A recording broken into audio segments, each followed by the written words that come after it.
and gentlemen, let's go. Where Brooklyn at? Where Brooklyn at? Where Brooklyn at? Well, actually, I live in Delaware now, so does that make me a Delawarean? Singing girl. You know, Beyonce is my friend in my head. Jay my people sometimes, too. Yeah. I mean, like, be true, man. You know, when I was a kid, I had an imaginary enemy. Like, does that make me crazy?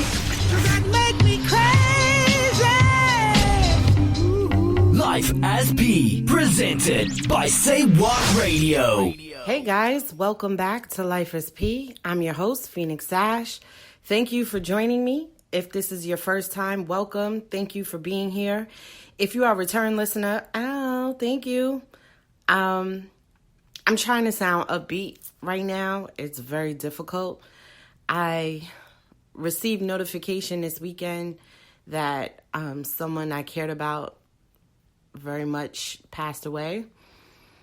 And it's crazy because, you know, so many things that I say is in my nature, is not in my nature. And as I'm on this journey to self-healing and sort of recreating myself as myself, if that makes sense to you guys, I find that what I believe is not in my nature is not necessarily true. So when I went to Hawaii this past summer, I met a lot of wonderful people who I instantly bonded with. I know I did like a couple of shows when I talked about Hawaii. It was so great. It was a lot of Black women in communications.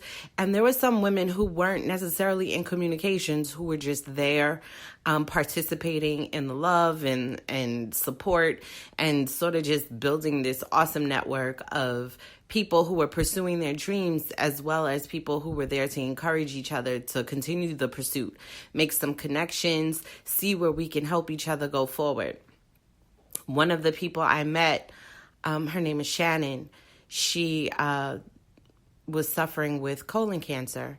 And, you know, most of us take that news and hide under the blanket, never return to the world again, or sulk or whatever. And not to say that she didn't. However, she was able to take that news and build a foundation. She built Brown Sugar Rehab, which is an organization, nonprofit, that teaches about early detection of colon cancer and some of the things we can do to prevent it. And I think that's so important because I don't know if I would have been able to take that pain and make that kind of purpose out of it so soon. Like, somebody might have had to do that on my behalf, if I'm truly honest, because I don't know if I would have known what to do with it. I don't know if I would have been able to give it such a huge purpose. And I don't know, she's so noble in my mind, and I'm sure in a lot of our hearts, for those of you or those of us that know her.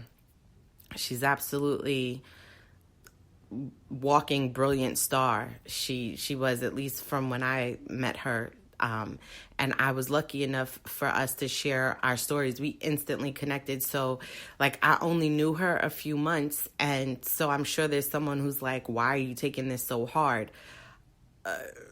You know, I don't know. I don't know if time can determine how close you are to someone. I don't know if that's the thing. But, you know, I was just talking to someone else that I met on that trip who I also bonded with. And it was like, gosh, you know, it's not my nature. I don't make friends this easily. But for some reason, you know, I connected. And it was like, you're mine, I'm yours. We in this. We're here for support. We're going to talk all our business, personal business, talk all of it out. And I thought about it. And I was like, but maybe this is my new nature. Maybe because I'm getting in tune with myself, I'm finding it easier to be in tune with other people, finding myself less concerned about myself and truly interested in other people.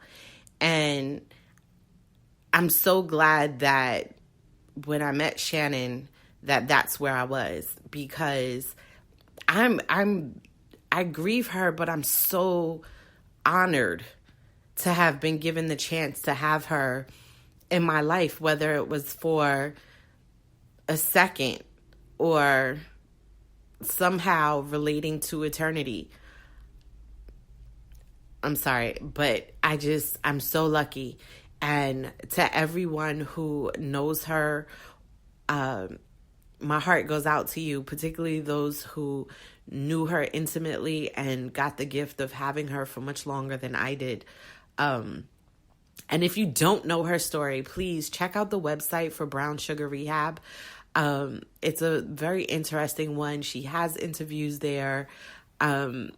She deserves to be honored. She was an example of like what we need to do with our pain and how we can take the focus off of us and pour back into everyone else who's experiencing the pain.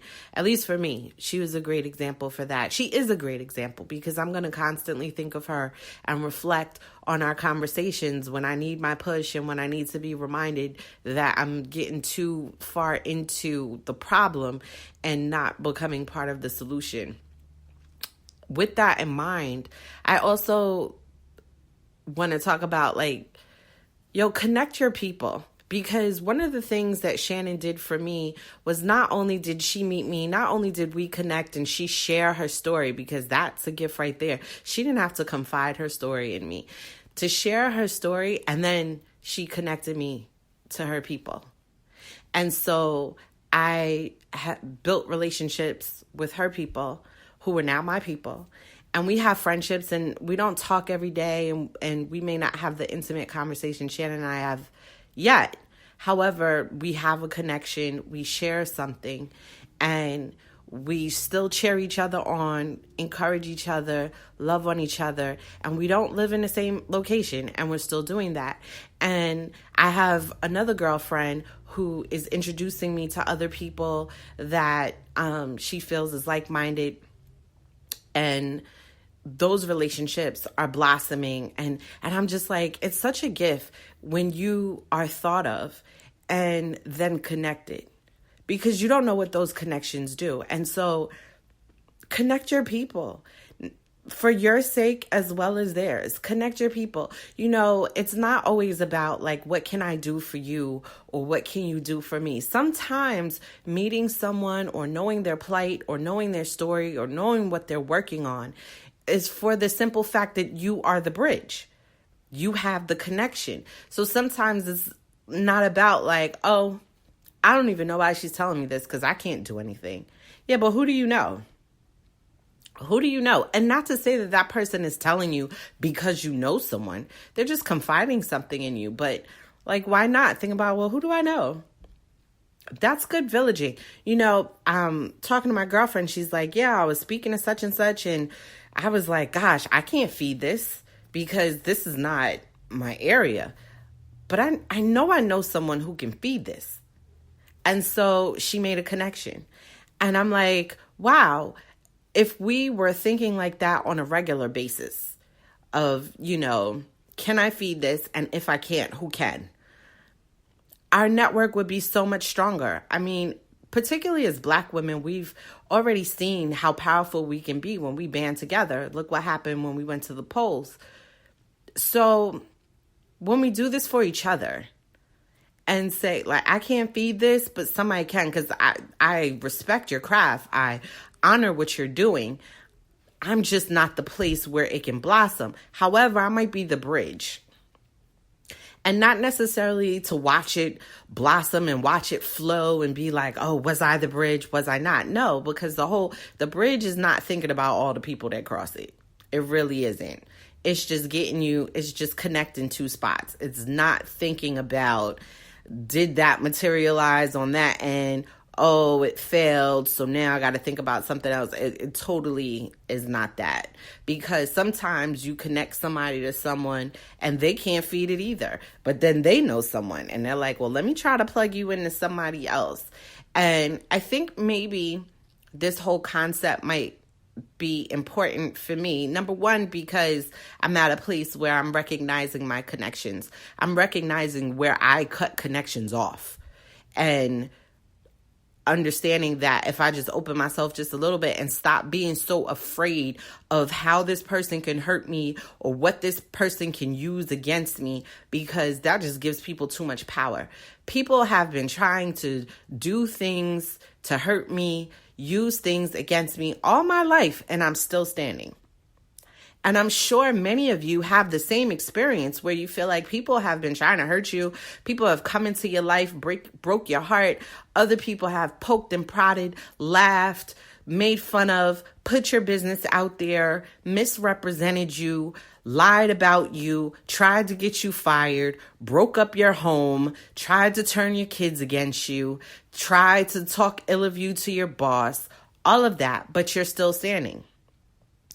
And we don't know how long we're going to stand, right? We don't know how long this life is ours to live. So rather than worry about that and spend my time worrying about that, it's like, because I'm cutting off connections that could possibly be wonderful for me and them, afraid of some BS that somebody did to me in the past, who that person is off ruining somebody else's life. They've already moved on. So, like, I don't need to be stuck with the shit they gave me. I need to move on. So I've been learning to open myself and not be so afraid of what you can do, because it was just like, what can you really do? My destiny is not packed up in one person's pocket. There are a lifetime of connections to be made and that have been made that will culminate to whatever my legacy is going to be. So I don't have time to be worrying about, how you gonna hurt me or what you gonna do or how you gonna try to put me in an awkward position, because, honey, ain't too much awkward. I still got a mean right hook. And so if it ever came down to it, I can fight my way out of basically any corner. So I'm not going to worry about that so much. I'm going to tune into these connections because they are life-changing. They are things that fill my heart. Although I'm grieving my friend, I'm still filled with all the things that she has given my heart. I'm still filled with that. So that, if I have to grieve, that's my preference. That's how I choose. That's what I want. So I want people in my life that, God forbid I ever have to grieve them, I can still feel full of the way that we connected and we bonded. And so I'm just like, listen, connect your people. If I've always talked about, like, if I can't help you, I probably know somebody who can. If I can connect you, I will. Particularly if you are strong towards your reputation. If you have credibility, if you stick to what you say, if you are transparent, or if you are clear, I'm going to try to help you.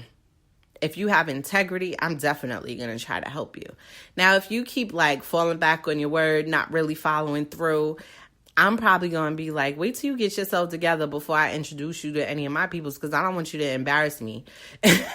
And I don't want you to mess it up for the next person I try to connect. Like, oh, Lord, last person you tried to connect me to did X, Y, and Z. I'm not trying to do that. So I'm like, but, let's connect the people that we know need something and can fill in, isn't afraid to fill in their own blanks. If I see you're trying and you just need help and you need the right audience or you need the right connection, I may or may not have it, but I'm going to think about it. Who do I have? And maybe I have an additional bridge. Maybe you need a transfer. Maybe you need, an extra highway. I don't know, but I'm not going to shut it down. And sometimes I am what you need, because sometimes all you need is the person to be like, did you do this? You said you wanted to do X, Y, and Z. So how did that go? Let's follow up. And even that is a connection. That's connecting to your people. Not just connect your people, but connect to your people. What are they doing? What do they need encouragement in? What do they need the push in? What do they need to be reminded of? Who do they need to be reminded of that they are? Remember who you are. and stand strong and follow your dreams, follow your passion. We are not guaranteed a particular amount of time. And I don't see why people hoard connections. Like, why? Why? Particularly when the people in your life have integrity and follow through. Like, why should people be successful in spite of you when they could be successful because of you? Why? Like, what do you get out of that? You know, and another reason why this is probably heavy on my heart is, right, because I'm in entertainment. I write books. I have this podcast. I do teleplays. And I'm like, you know, for a while I was in music, and I remember being in music and connecting to people, knowing people all my life who were in music, know that I follow through, know I have a great work ethic, and refuse to connect me. Refuse. Like, I'm not going to introduce you to anyone. Yes, you're talented, but, you know, I don't want you to speak out. I don't want you to meet such and such. And there are some people who are like, listen, this person, the other person is a sleazebag or whatever, and I don't want to introduce you because I don't want to put you in that situation. That I'm like, thank you. However, there have been people who were like, nope, that's not the case. It's just that, you know, I worked so hard and it took me so long to get on that, like, why shouldn't you do the work that I did? Listen, if everyone thought like that, nobody would get anywhere, because you didn't meet anybody by happenstance. There was a connection. There was somebody who invited you to a place. There was a flyer that was put in your hand. There was a commercial that you heard. There was some information that was passed to you. Somebody told you where to be. Somebody told you some type of formula. Somebody did something. The person who did something also got some gifts from someone else. So your experiences, all that's a culmination of gift after gift after gift, just rolling over and taking different shape and form. So I get that you're like, well, I had to work hard. Why shouldn't you? Who says that that person isn't working hard just because they asked you? You don't know what they did on the back end. And maybe they couldn't come to the conclusions that you came. Maybe their brain doesn't work the same way. So, you know, you put them on in this spot. That's not to say they're not going to work in the next spot. You know, as far as, that's like me reaching whatever pinnacle I believe I reach and then decide, oh, my child needs to work. You need to do all the work that I did. No.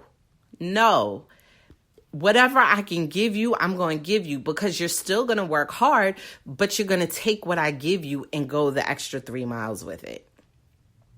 So put all that energy in the extra 3 miles. Here, let me give you a place to start and let you take. But that's the problem. Sometimes I think people are just so afraid that you're going to take what they did and like soar with it, and soar way past where they've been able to take it. And their ego is like, nah, I need you to do all the work I did, because I need you to come behind me.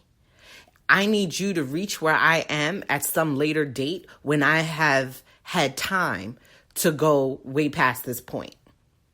That's some selfish BS. It's egocentric and it doesn't serve you well, because chances are the person that you're trying to keep down will find a way to soar past you anyway, because your attitude is not going to take you but so far. Because you're still looking for somebody to feed you. You're still looking for opportunity. You're still looking for the business connect. There's nothing that you do in a silo. Like you have to connect to something, to someplace. So be the connection. I find the more often that I connect to other people, the more often people connect me. And I love it. I love it. I keep telling you guys, this is the kind of community environment that I want to constantly be in. I want to bask in it, where we can eat off each other's plates and we feel free to feed each other. Like, here you go. Because I know you have integrity. I know you're not trying to use me. And, you know, to some degree, I want to be used a little bit. I didn't gain all these resources just to put them in my backpack and just walk alone. No, sometimes I want to unpack and share, because some of those things I don't need anymore.